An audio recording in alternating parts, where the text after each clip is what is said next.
Today we're going to be making some super high strength putty in the boat shop to glue some Coosa board or plywood together. Now what we're using is a high quality vinyl ester resin from Fiberglass Warehouse.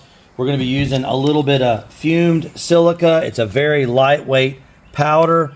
And we're taking a little bit of CSM. This is chop strand mat rolled in a cylinder. And then you can take your big heavy scissors and you can trim the end and make your own fiberglass reinforcement. So basically you got your vinyl ester resin. We're going with a couple spoonfuls of the fumed silica, or colloidal silica can be used sometimes.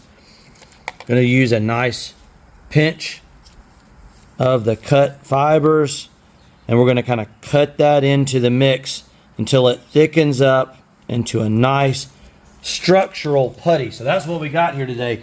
This is a structural putty that's going to be a lot stronger and a lot tougher than your typical out of the can type stuff. Now we're gluing together some pieces of 26-pound density Coosa board. If you're not familiar with Coosa, it is a very lightweight, very strong, rot-proof marine plywood replacement material. It's actually what we built our 29-footer there in the background out of. Perfect for stringers, transoms, floors, that kind of stuff. But sometimes you need to join it end for end. Now we did go ahead and prime the edges of this Coosa, which I think is very important, with just some plain resin. And we've got a little bit of putty here that we had on the board. We spread it on edge. Very important to mix it with some MEKP, or methyl ethyl ketone peroxide, at about 1 to 2%. Now if you need some Coosa board, you can source that from the folks there at Boat Outfitters as well. But this is what we're going to be doing when we join our end to end with our stringers, and then we're going to be using a block over those as a doubler.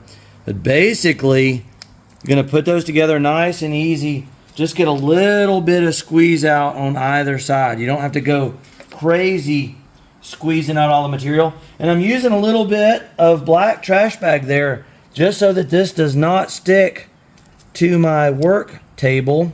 That could be one of those little tricks that'll keep this stuff from sticking to your shop floor or your work table. Super easy to take your blade, wipe off the excess. Again, very important to mix this. Didn't show that step.